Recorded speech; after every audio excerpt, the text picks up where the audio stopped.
Welcome to Grim Memoirs.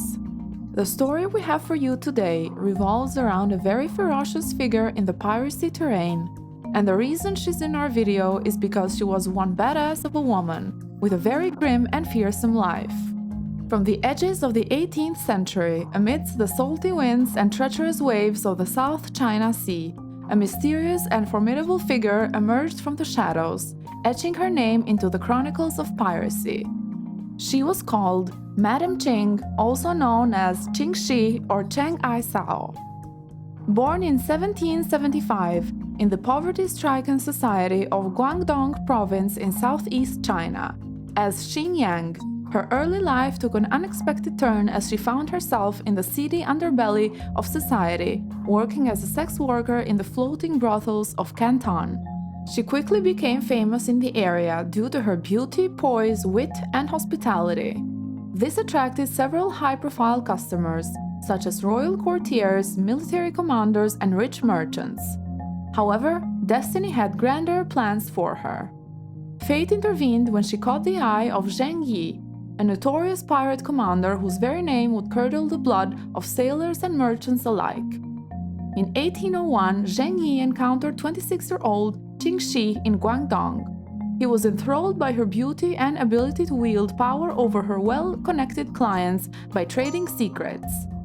Different reports state that she either willingly accepted a marriage proposal or was forcibly abducted by Zheng Yi's men.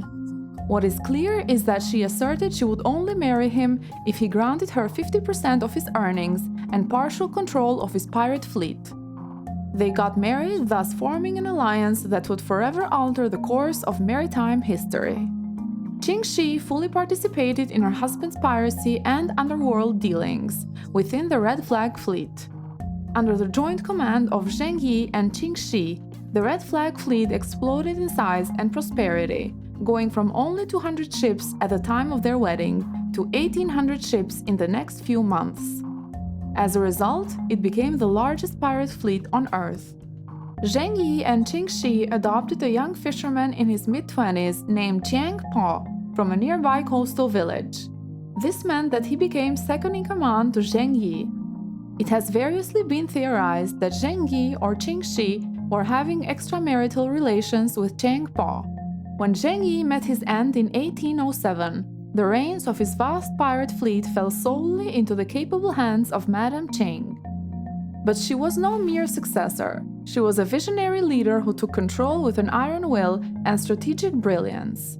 To ensure her dominion over this sprawling pirate confederation, she established the infamous Pirate Code, a strict set of rules governing every facet of pirate life, from the division of spoils to the treatment of captives and dissenters.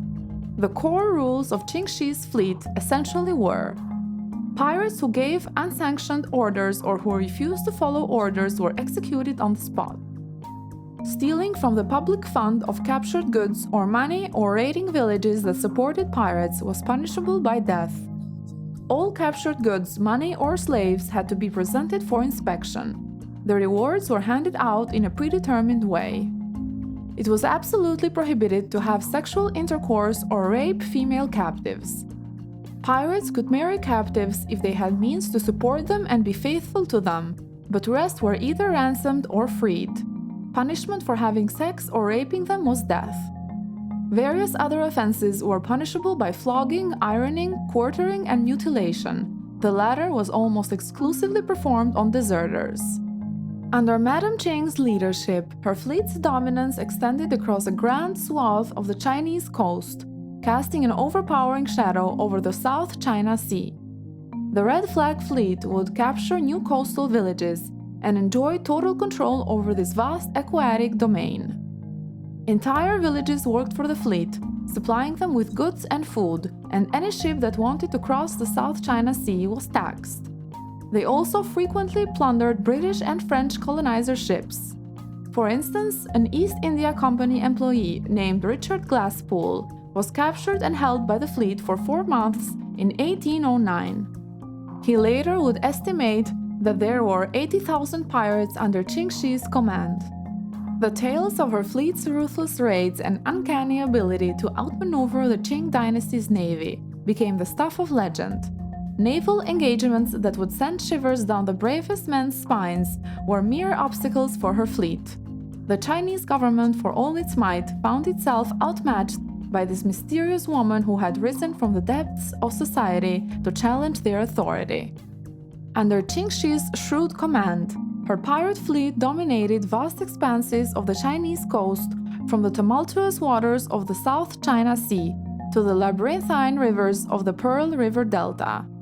Her unparalleled understanding of naval strategy and tactics allowed her to repel repeated attempts by the Qing dynasty's navy to suppress her activities. The mere mention of her fleet's name struck fear into the hearts of merchants and sailors, as they knew that crossing paths with Madame Ching's pirates often led to disaster.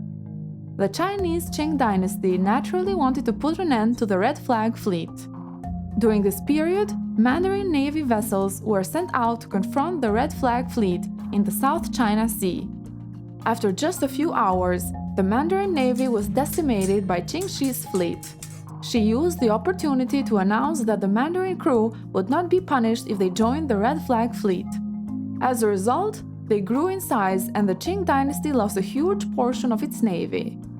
At the height of her power, Qing Shi managed to rule the biggest pirate armada ever known in human history.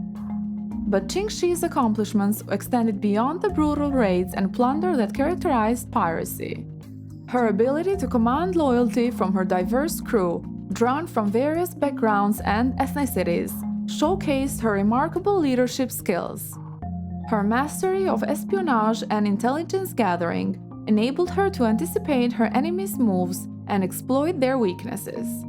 These traits, combined with an unrelenting resolve, allowed her to build and maintain a pirate empire that defied all odds. In 1810, Madame Ching's life took yet another intriguing turn. Choosing to retire from the pirate life, she navigated a peaceful transition with the Chinese government, negotiating terms that allowed her and her followers to evade prosecution, becoming one of the first pirates ever to actually resign, voluntarily and alive, from this arduous calling. Around this time, the fleet also came under attack from the Portuguese navy. Though the Portuguese had been defeated twice before, they came prepared with a superior supply of ships and weapons. As a result, the Red Flag fleet was devastated, and the whole of the fleet crew was forced to surrender. However, the terms of surrender were good. They were allowed to keep all of their loot, and several pirates were granted jobs within the military and Chinese government. Even Qing Shi's adopted son, Qiang Po, later became the captain of the Qing dynasty's Guangdong navy. As she faded from the annals of piracy, her legacy endured as a testament to the power of determination, strategic brilliance, and an enigmatic aura that surrounded her every move. In 1813, Qing Shi was blessed with a son of her own and later a daughter. In 1822, her second husband lost his life at sea. A wealthy woman, she then relocated to Macau with her children and opened a gambling house, while also being involved in the salt trade. Towards the end of her life, she also opened a brothel in Macau. Madame Ching died peacefully surrounded by family at the age of 69. Today, her descendants are said to run similar gambling and brothel enterprises in the same area, and she is widely remembered through film, television, manga, and folklore as one of the most fearsome and successful pirates in history. As we've seen, Madame Ching's accomplishments as a pirate remain a captivating chapter in history, an era when a woman shattered the glass ceiling of maritime male dominance and carved her name among the legends of the sea. Her story serves as a beacon of inspiration, a reminder that even in the most turbulent of waters, the human spirit can rise to conquer the unknown. Thank you for watching.